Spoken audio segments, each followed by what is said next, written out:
Coast to Coast here on the Motor Racing Network, brought to you by Whelen Engineering, also by Hercules Tire. I'm Hannah Newhouse, joined each and every week here by my co-host of Kyle Rickey. Kyle, hard to believe that we're midway through the month of August. Short track racing has fortunately been in swing for quite some time now in comparison to last year.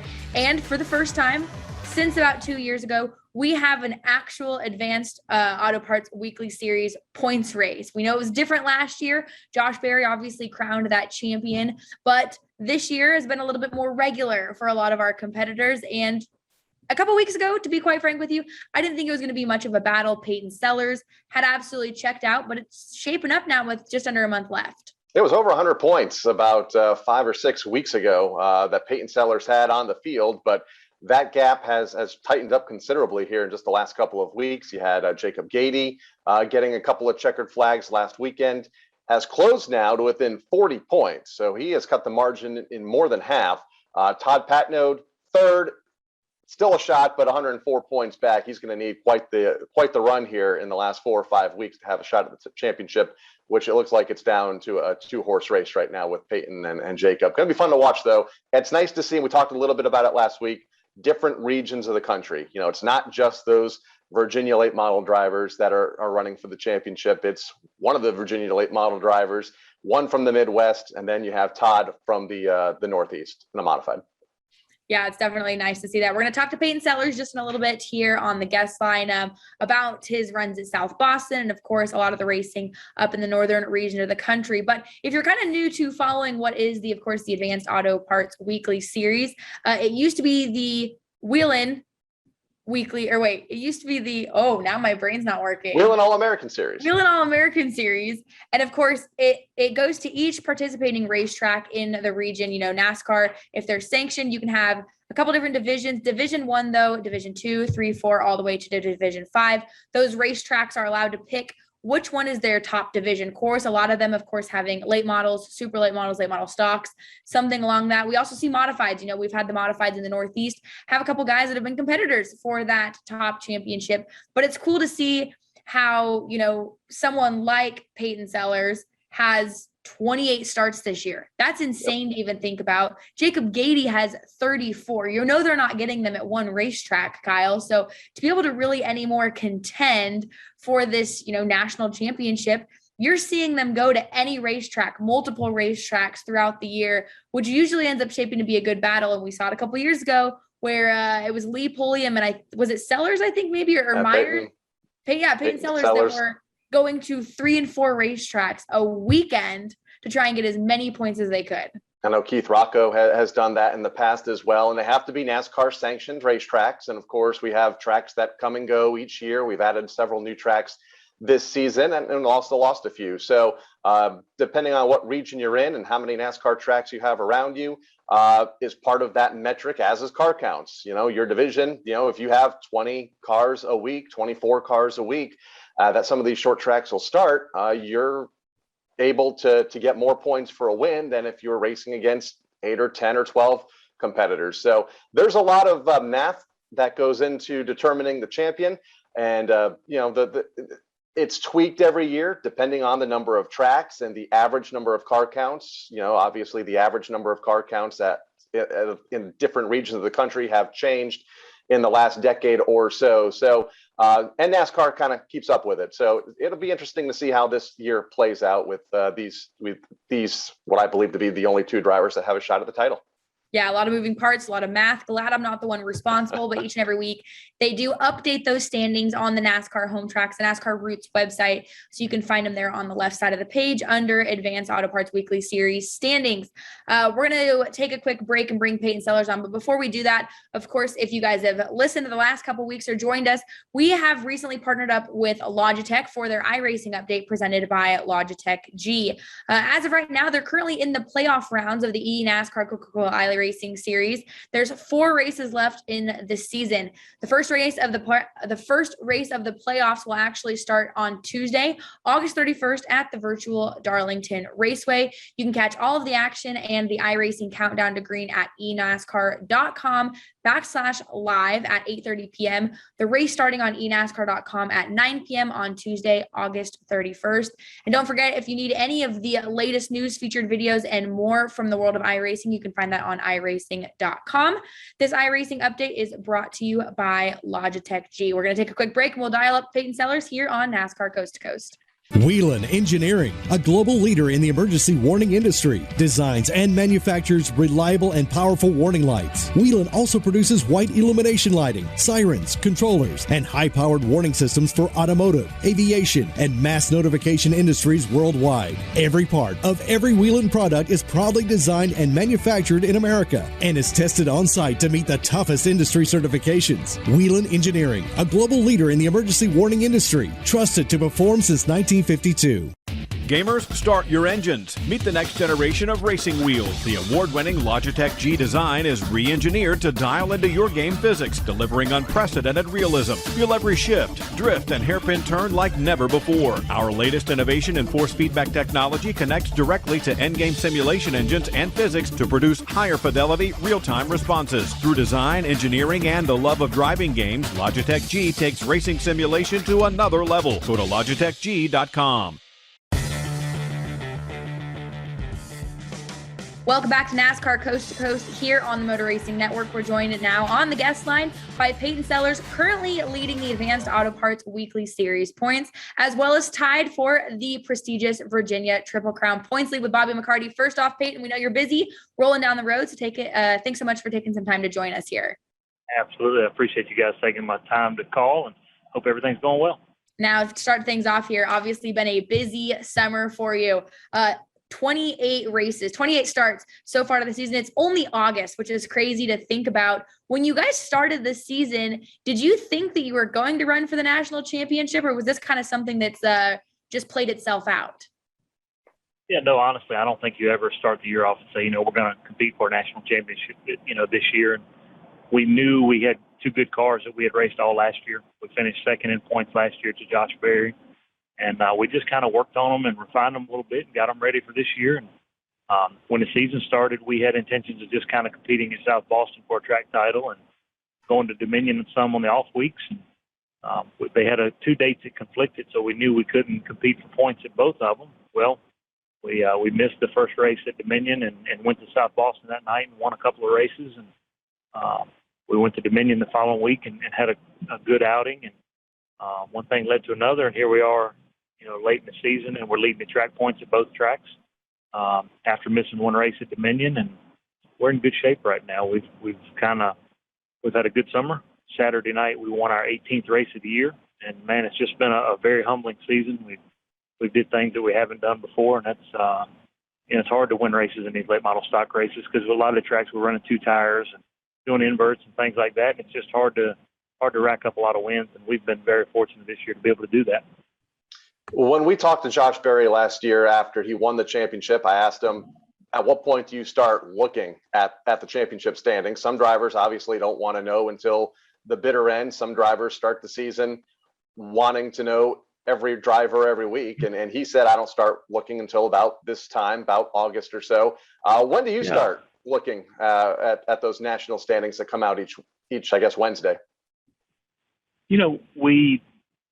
We really hadn't thought about it a lot. We got into early June and we had won, a fair amount of races. So we said, well, let's kind of stay on the course right now to go to South Boston and Dominion week in and week out for track points. Hadn't really given much thought to the national at that point.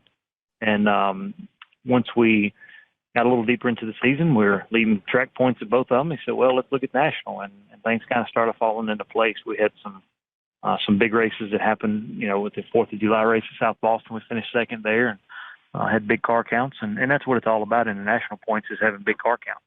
And, we were able to put up some good numbers.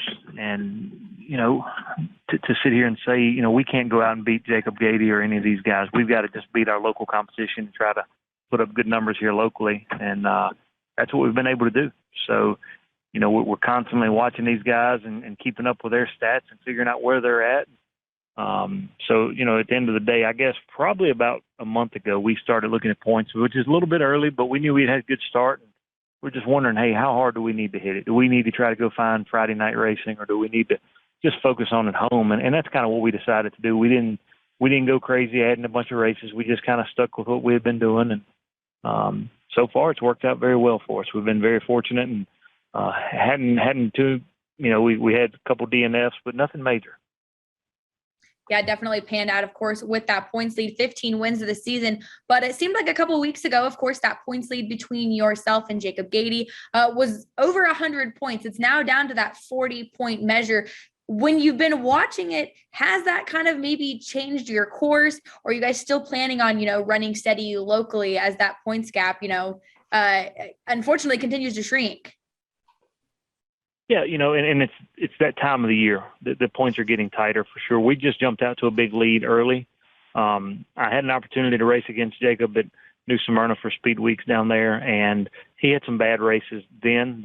He had some good races too, but he had a few bad races that I knew were still lingering in his top 18 races. And once you start eliminating those and you get all top fives, that's when you really see who's going to be a threat for the points down the stretch. And once you get a guy that's got 18 top fives for the year, he's not going to jump big points week in and week out. And we were just able to hit that number very early. And, that's when I knew that he was going to be the guy to start watching. He eliminated a bunch of his, top tens and out of the top 10 and that sort of thing. So he's been on the radar. I watched him clinch the title in 2019 against, a local guy here, Mike Looney, that we race against. We all thought Mike had it in the bag and thought he was going to be the national champion on Saturday afternoon. And the only way Gady could beat him is if he won 2 full car count races. And, the chance of that happening is near impossible. And he did it that night and clinched the national title. So, I know he's got potential to come on strong here at the end of the year, and we're keeping an eye on him. And meanwhile, though, like I said, we just got to go race our cars and competitors that we're used to racing and let the points kind of fall where they may. There's a lot of math involved, and Hannah and I joked about it at the beginning of the show. The formula, there's a lot of numbers, and you just hit on it. The only way he could win the title is if he won 2 races that are full car counts. I mean, there's a lot of different metrics that go into it. You've been doing this a while. You're a former champion yourself. I think you've been doing it over 15, 16 years now. How has it changed over the last 15 years in running for a title in 2005 to now in 2021? Kevin Neveline at NASCAR has got a team that works with him, and they change the format pretty regular. They change it, year after year, and they tweak things and just try to make a more even playing field for the guys, saying the Las Vegas Bull Ring versus I-70 Speedway that runs dirt late models versus the North guys that run modifieds at Stafford. They try to make it even playing field for each guy that races. And, the guys in the South where we're at, we have a much longer season. Those guys have a short condensed season. They run every weekend through the middle part of the summer, but they have to get started late and they finish early. So, Kevin and those guys constantly work the rules, and they change it every year. Something will change, whether it be the amount of bonus points or the amount of cars to make it a full car count. They have some things that change. So you got to stay on top of it. You got to try to figure out, what your best scenario is week in and week out. I know that to compete for a national title, I've got to win a race every now and then. I don't have to win them all, but I've got to win one every few weeks. And you've got to put one in the bank every now and then you've got to be just very consistent. You've got to have a lot of top fives, then you got to have a lot of top twos, and to see where it goes. We're in a fortunate situation right now. On one hand, the only thing that will help my points from here on out is a win. But that's in a good situation because I've got enough wins in the bank to where we're okay right now, and I know that wins will help me, but it also makes it hard on Saturday night knowing that, if you can't win, you got to just settle in and keep your car in one piece and try to race another night. definitely a game of attrition when it comes to that national points championship. But before we look ahead to, of course, the tail end of the Triple Crown, that being Martinsville, which is quickly sneaking up on us, I want to take a second to just talk a little bit about, of course, South Boston. And, it is one of the gems of the South, to say the least. We talked to Chase and Carly Brashears earlier on in the season before their season started. We got to see the crowd that absolutely packed the place for the big Harley-Davidson race last month. And as someone who's raced there and really built a career at South Boston, but also gotten the opportunity to race down in Florida and race in other places of the country, I mean, how do you feel like what is it about South Boston that brings in continually the racers and continually the fans? Virginia has always been very rich in its short track late model stock racing. We've got Langley Speedway, South Boston, Dominion, and Motor Mile, which are four of the nicest racetracks on the East Coast and in the country for that matter. And I've been very fortunate to go coast to coast and race a lot of different things throughout the years. And to have South Boston as a home track and know how nice it is and how the Mattioli family has invested so much into it over so many years now. We've got one of the premier short tracks in the country, and it's one of the hardest tracks to get around. If you can go to South Boston and get your car to turn there, it makes life a lot easier when you go to other tracks. So not only do you have a difficult track to get your car worked out on, they have good car count every week. It's a lot of history there for sure. Hannah mentioned the final leg of the Triple Crown a moment ago, Martinsville Speedway here in a couple of weeks' time. How big is that event? Obviously, we talk about it here on MRN. The race will be broadcast live on the Motor Racing Network. The event usually draws 75 to 90 to 100 cars every year. How special is it to get that checkered flag and ultimately the grandfather clock that comes along with it? It's a bucket list for everybody, no doubt about it. It's a home track for Clarence's Steakhouse, who has sponsored me for a lot of years now. And, they don't put any more pressure on me than I put on myself to go up there and run good at Martinsville. And, we're looking forward to it. This year they've changed the format a little bit. They don't have a practice day. They're going to eliminate the last chance races. So it's going to make it a little bit harder to get in the show. But they'll probably have 75 cars show up to make a 40-car field and $32,000 on the line. So along with the grandfather clock, they could keep the money as long as you get the clock. That's the way it goes at Martinsville. Everybody wants to bring home that grandfather clock. But we've been very fortunate. We've qualified on the pole there. We've led the most laps. We led halfway. I've been leading on a green, white checkered, but I've never brought home the checkered flag. So put a lot of pressure on myself to try to go up there and do well. And I think our cars are running extremely well right now. And I'm looking forward to the opportunity again this year.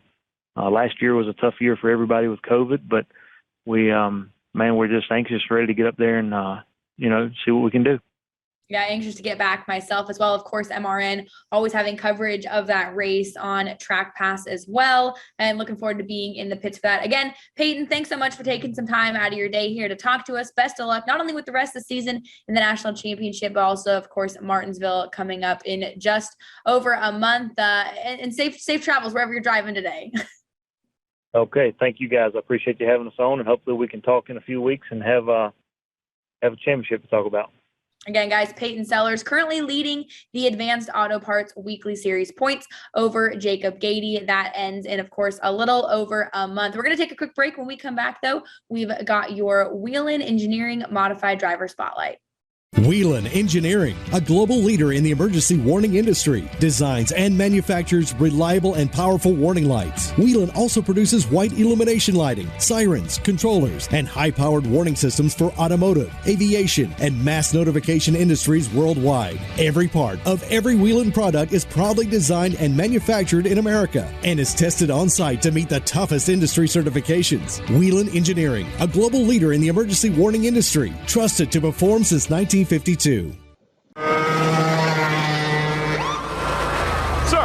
are you aware you were going 40 miles an hour? This is a residential area. Sure, but I'm on my lawnmower? Wait, am I getting a ticket? No, I've just never seen anyone top 9 miles an hour on one of those bad boys. And mow their entire lawn in 30 seconds? What got into you? Well, it did fuel up at Sunoco this morning. At Sunoco, we know how to fuel peak performance. We've been doing it for American racing for over 50 years. Fuel your best. Want to experience racing in its purest form? Do you yearn to return to where NASCAR came from? Watch high-banked, full-throttle super late model racing on Flow Racing, September 8th through the 11th. It's the crown jewel of dirt late models at Eldora Speedway with the World 100. This is grassroots racing at its finest. See who will win the globe by subscribing today. Go to flowracing.com/world. That's flowracing.com/world. Time now for this week's Whelen Engineering Modified Driver Spotlight, and able to catch up with a second-generation driver that competes up in the Northeast and in the modified realm. Megan Fuller, the daughter of former NASCAR Whelen Modified champion Rick Fuller, joins us now on the guest line. Megan, first off, thank you for joining us. Thank you so much for having me. Before we start from the beginning of your career, let's get a health update. I know you were injured a couple of weeks ago in a modified, took a wild ride off of turn number 4 in the SK Light feature at the Stafford Motor Speedway. I don't think you missed a week, but I know you were pretty banged up. How you feeling? I'm doing pretty good. I didn't miss a week because I'm not going to stop. But so far, I mean, it just hurts a little bit more when I sit for a while, which sucks because right now my job, I sit for 9 hours a day. So we're not going to make you sit too long here during this interview. No, we're fine. All right, let's talk about your career, how you got started in motorsports. Obviously, you said a little bit ago that your dad, a former NASCAR Whelen Modified champion back in the early 90s, well before your time. You came around a few years later. So how were you introduced to the sport? I mean, since I was born or even in my mom's stomach, I was around it because my dad's always done it. And then my dad got my brother into quarter midgets down at Little T Speedway in Thompson, Connecticut. And my dad at the time was still racing. From what I remember, I think it was a super late model at the big track. So he would go back and forth with my brother. And one day I just told my dad that he wasn't allowed to sell my brother's car and it was mine. And you jumped in. And how long did it take for you to think, okay, I want to keep doing this? Or was it from pretty much day number 1? I think it was from day 1. I never wanted to stop. I remember the first time I rolled one of the quarter midgets. I thought it was the coolest thing ever. Rolling the car was the cool. Do you remember your first win? I mean, how successful were you behind the wheel of quarter midgets? I think we did pretty good in the quarter midgets. We were in them for about 8 years, and we did get some. We won what they're called cup races in the quarter midgets, which is like the big race of the year for your division. So I think we did pretty good. How much traveling did you do? I mean, some of these quarter midget families go all over the country, Indianapolis, up and down the East Coast. Were you one of those families in the motorhome pulling the carts around the country, or were you pretty much Northeast based? Not exactly around the country. We did get the opportunity to go to Mini Indy, which at the time it was an asphalt track. It was the coolest track we've ever been to, and we would love if we were still in it when we were still in it, if they continued to do it at that same track. But for the most part, we would just do the 3 tracks a year, going to Oswego and Syracuse, and our daily or weekly at Little T Speedway. Did you ever compete in the Grands? Because I have a program right over here from when the Grands were held at Thompson. I think you were probably, you were born in 2002. So you're probably like 1 or 2, I think, last time that the Grands were held at Thompson, and there were like 900 carts there. And it's amazing to look through that program now and see how many drivers are competing in modifieds and in Xfinity series and in the truck series and in ARCA. Were you ever able to take part in that? I think it's like a 5-day or 7-day long event. If I remember correctly, I believe the race in Mini Indy might have been a Grands race, because I think, although I didn't do that good, I did get like a big trophy from it, even though it was like a participation trophy. Hey, a trophy is a trophy. And it was an incredible event. I remember going to Thompson every night watching, and to look back in that program and to see some of the names, and it's pretty cool. All right, let's talk about your transition from the quarter midget track to the big track. Was it right into street stocks? Yeah, so we did the quarter midgets for 8 years, and then when we decided it was time to end those because I got a little bit too tall, started hitting my head on the top of the cars. So we moved into the limited sportsman's up at Thompson Speedway. And then we did a couple races at Stafford that year just to try it out and see how we like the track. And I have to say, it's an amazing environment there. We love it. The crew's great and everything about it is great. So then the following year we did limited sportsman and street stocks at Stafford and Thompson. And I think we did that for a year or two, and then we transitioned to full-time street stocks at Stafford. I feel like Thompson would be a very intimidating place to make your big track debut. Granted, you grew up there. You raced at the Little T, which is, for those that have never been to Thompson, just behind turn number 3 of the big track. But it's a fast 5/8 mile high banked racetrack. And that division, the limited sportsman division at Thompson, has some guys that have been racing in it forever. I mean, you got the Sundines, you got the Barnetts. What was it like for you as, a very young, how old were you, 14 or 15 years old, jumping into a street stock at one of the bigger short tracks in the region?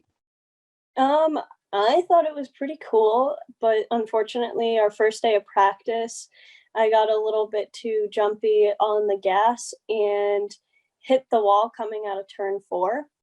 So that was one of my first experiences at Thompson. But for the most part, I really liked it there, and it was a lot of fun racing against all of those guys because they always had good pointers, and it was fun to be able to earn most of their respect and compete against them weekly. Biggest difference for those that don't know between Thompson and Stafford, a high bank 5/8 mile oval to Stafford, a relatively flat half-mile oval with much shorter straightaways. What's the biggest difference from your seat that you were able to take away from in the street stock? Definitely, I feel as though the banking at Thompson, like you were saying, is higher, but I also feel like the speeds are faster at Thompson than they are at Stafford. But at Thompson, me being the only female, I think at the entire track, it was a lot more, I don't know, Robbins racing, I guess, but it seemed like a lot more accidents at Thompson than I had at Stafford in the street stocks. And how much of a factor is that? Because you mentioned at Stafford, there's, I feel like some nights, a dozen girls that compete there over the course of the street stocks, the limited late models, the SK light modifieds. Does it help for you to have somebody like a Nicole Chambrello out on the racetrack with you? Yeah, for the most part, I think it's great racing with other girls. It's I feel like it's kind of lonely without them, and I think more should do it.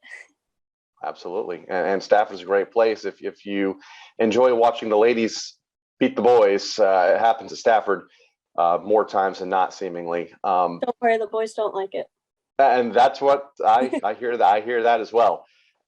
Well, you're in an SK Light modified now. We'll talk about that transition in a moment. But was the hope always, even back in the quarter midget days, to race a modified? I feel like back in the quarter midget days, we didn't really think that far into the future. I definitely wanted to move up through the divisions, and I told my dad that, but we weren't really thinking about it. And then towards the end of my quarter midgets, we started thinking about the limited sportsmen's up at Thompson, and we had been thinking about the SK lights for a few years and while we were racing the street stocks, but we just really wanted to get a hang of everything that we were in and were doing, and obviously the financial aspect. So we needed to find the money to be able to do it. So you felt like in what, 2 or 2.5 years at Stafford, you got the hang of it, and you were ready to make that move up to the SKs, what, a year ago this October? Yeah, definitely. I mean, I know my dad thought I was ready. It's just the whole financial factor of it. It's a lot more expensive. You bump a wheel in the modified and you probably have a couple grand of damage. You hit a fender in a street stock and you might be able to bang it out and not even have to put any money towards it. let's talk about that transition into the modifieds after several years in the street stocks, running for championships at Stafford. You make the move a year ago, like mentioned, this October. What's that transition like? What differences do you feel behind the wheel? Because obviously the two race cars, it's like night and day. Yeah, obviously the modified is a lot easier to handle. And if you want to put it into perspective, it's like in the street stocks, we're running 24-second laps, and in the modifieds, we're running 19-second laps. So last year when we hopped into one, I think I got the hang of it pretty well.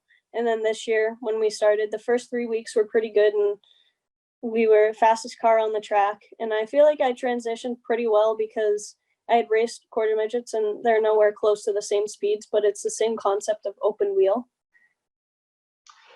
And how difficult is it? Because it's a deeper field in the SK Light modifieds. The street stocks, good field. You had what, six or seven cars that could win every night. But for the most part, it was those 6 or 7. In the SK Lights, I feel like you could probably double that on any given night, especially at Stafford. Make it more mentally draining behind the wheel, knowing that you're always in traffic, or at least you're in traffic. I felt like a lot more than in a straight stock. Yeah, for sure. Because I feel like weekly we've been having at least 27 cars in the field, which is a pretty decent amount of cars for that division. And I think the main thing I've learned is to line up my bumper, because if there's a wreck in front of you, you're going to want to hit the person in front of you into it. As harsh as that sounds, you don't want to be in it. So hit them square, send them, as they say in the movies. Your dad mentioned Rick Fuller, 1993 NASCAR Wheel and Modified Tour champion, 20 tour wins to his credit. How much has he been able to help you progress in your career without, actually climbing in the seat there with you? How important is he on the radio to talk you or through these weekends? Obviously you don't have radios in your divisions, but just to kind of get you through these weekends. Yeah, unfortunately we can't have spotters, so he can't really talk to me during the race, but we've been lucky enough to rent the track a few times this year. So he always has good pointers, and Keith Rocco's been helping us out. He also has good pointers for me weekly. But my dad's been showing me different ways to enter and go through the corner and how to drive the modifieds, like to make them handle better, even if it's not handling the way you wish during a race. He tells me all the different ways that I can change what I'm doing during the race to compensate for how it's not handling. A lot of experience, no doubt about that. What's the big goal down the road? I mean, I know we talked a little bit ago, you're kind of taking it a division at a time, a year at a time. Now that you're 19, where do you hope to go with this whole racing thing? Or are we just going to stick to the one race at a time, 1 year at a time plan? I mean, you probably don't like my answer. Just going to see how it goes. But right now I'm going into my sophomore year of college. I start back up in 2 weeks. So I still have a few more years of that left. So we'll probably stick around Stafford, but eventually I want to make my way up and through the divisions. In the modified divisions? Modified divisions, and maybe work up into down south or cup eventually. But I'm going to need the money for that again. So it's a little pricey to move down south and get in those divisions. But you never know. The right sponsor comes along and picks you up, and you never know what can happen. What you mentioned school. How difficult is it to balance school and your racing career? I'm sorry, you cut out at the end of that. Starts. I went mute for a second there. When the season starts in May, June, and now in August and September, how tough is it to balance that school racing life? I mean, my school luckily knows that I race weekly every Friday at Stafford. So my freshman year, they worked all my classes around that. So on Fridays, I only ever had a class at 8 a.m. and no later than that. And this year, I don't even have any classes on Fridays. So they're very understanding. And a lot of the teachers are very interested in it and always check in on me to see how I did every week. So.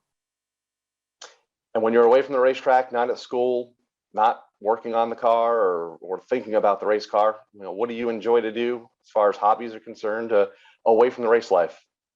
Well, I mean, I always think about the race car because racing is life, but it's in your blood. On a weekly basis, I work and come home. I go to the gym. On the weekends, I hang out with my friends. We have fires. We go out on our boats, tubing, fishing, all that fun outdoorsy stuff. Definitely an outdoorsy stuff. I wish I had boats to go play on as well. What's work look like for you? You say you sit like 12 hours a day or whatever it is. 9, yeah. Right now, I'm working at Interstate Transmission. He actually sponsors me, and I'm giving him a little helping hand as secretary in the office, but I'm known as Meg. I don't really have a title in the office. So I answer the phones, I take down notes, I make appointments, I do invoices, and I'm just an office girl during the day. But it's always good to have a sponsor involved in your racing career, no doubt. Meg, thanks for joining us here on NASCAR Coast to Coast and giving us a little bit of insight into your life and your career. And best of luck to you the rest of your rookie season in the SK Light Modifieds at Stafford. Thank you. Meg Fuller, SK Light driver at the Stafford Motor Speedway. Look for her to move up down the road as she works toward her career, just 19 years old, from Auburn, Massachusetts. Gamers, start your engines. Meet the next generation of racing wheels. The award-winning Logitech G design is re-engineered to dial into your game physics, delivering unprecedented realism. Feel every shift, drift, and hairpin turn like never before. Our latest innovation in force feedback technology connects directly to endgame simulation engines and physics to produce higher fidelity, real-time responses. Through design, engineering, and the love of driving games, Logitech G takes racing simulation to another level. Go to logitechg.com. Whelan Engineering, a global leader in the emergency warning industry, designs and manufactures reliable and powerful warning lights. Whelan also produces white illumination lighting, sirens, controllers, and high-powered warning systems for automotive, aviation, and mass notification industries worldwide. Every part of every Whelan product is proudly designed and manufactured in America and is tested on-site to meet the toughest industry certifications. Whelan Engineering, a global leader in the emergency warning industry, trusted to perform since 1952.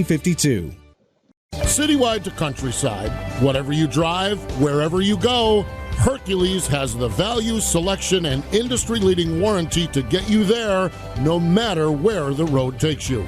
Go to HerculesTires.com. There you can find the nearest authorized Hercules retail location to you. Plus, you can use the tire tracker to find out which Hercules tire fits your vehicle the best.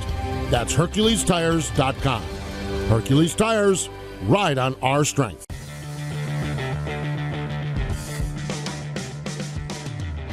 Over the last weekend, a lot of NASCAR's regional and really local touring divisions had the weekend off. That didn't stop the NASCAR Pinty Series for firing things up north for their second race of the season, Kyle. Yeah, they raced at Three Rivers in Quebec, and it was Alex Tagliani taking down the race win. No surprise, whenever they go road racing, he's always one of the contenders. JF Dumoulin, Kevin Lacroix, Trayton Lapsevich, and LP Dumoulin rounded out the top 5. Rafael Lessard, the current point leader and the driver that swept Sunset to open the season, finished 14th. So that tightens the standings up a little bit in what was a very strong 23-car field. Lessard leads by 16 points over LP Dumoulin, Trayton Lapsevich 18 points back, and Alex Tagliani 19 points back. They are next in action at Circuit ICAR on August 28th. And they're pretty much the only ones in action last weekend as far as the NASCAR banner is concerned. All the Arkham and Art Series were off. 2/3 of them are back this week, beginning on Friday at Michigan International Speedway, right here on MRN, the Henry Ford Healthcare Systems 200. And a very tight championship there as well. Ty Gibbs by just 2 points over Corey Haim. I feel like it's a kind of a seesaw battle the last 3 or 4 races. They're within a couple of points, but it's usually a different name on top each week. And this week it's Ty Gibbs on top. Yeah, those two, a magnet, of course, on social media, on the racetrack, point standings, simply cannot get away from each other. Out on the West Coast, though, they did have some racing over the past weekend at Colorado National. Cody Vanderwall won over Darren Robertson and Cody Dempster. In the Midwest, the Dells Raceway Park had the Badger State 125. It was Johnny Sauter who found his way in victory lane back behind the wheel of a late model over California's Jesse Love. And then, of course, Luke Fenhaus, who we've also recently talked to, SRX winner and Slinger Nationals winner. Granite State Pro Stock Series ran at Beech Ridge over the weekend with Corey. Love when I can't read my handwriting.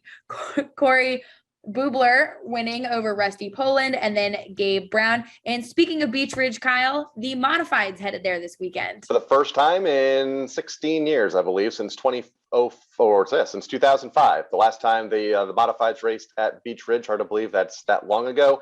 Justin Bonsignor, 12-point lead over Patrick Emmerling. John McKennedy, 56 points back in third. 5 races to go. That can be seen live on NBC Track Pass at 7:30 p.m. Eastern Time on Saturday night. What will be a busy Saturday night because the ARCA Menards West is in action much later on Saturday night. For those of us here on the East Coast, they're going to run at the Irwindale Speedway, the Napa Auto Parts 150, 10 p.m. Eastern. Jesse Love is the championship point leader there by 2 over Cole Moore. 4 points back to Todd Souza in third. This is going to be race 5 of 9 on their calendar. And there is one big championship night this coming weekend at Bowman Gray Stadium. Unfortunately, Mother Nature got the best of them last Saturday night. Hopefully she is kind this week because it's going to be quite the battle between Tim Brown, the point leader, over Burt Myers by 4 points. That's how tight it is going into this Saturday night's championship night. 150 laps for the Modifieds to wrap up the Bowman Gray season. Yeah, Mother Nature better get her act together because it's not looking great around the Carolinas as of right now. Of course, we do record this on Tuesday. Well, lots of racing action available to race fans and course drivers all across the country. A lot of that available on NBC's Track Pass. Of course, some of that action you can hear on the Motor Racing Network. As always, of course, we want to thank Peyton Sellers for coming here on NASCAR Coast to Coast to talk about the national point standing as well as the Virginia Triple Crown. Best of luck to all the drivers and fans traveling this weekend. We'll have a lot to recap next week. I'm Hannah Newhouse. Kyle Rickey, producers Craig Moore. We will see you next week here on NASCAR Coast to Coast.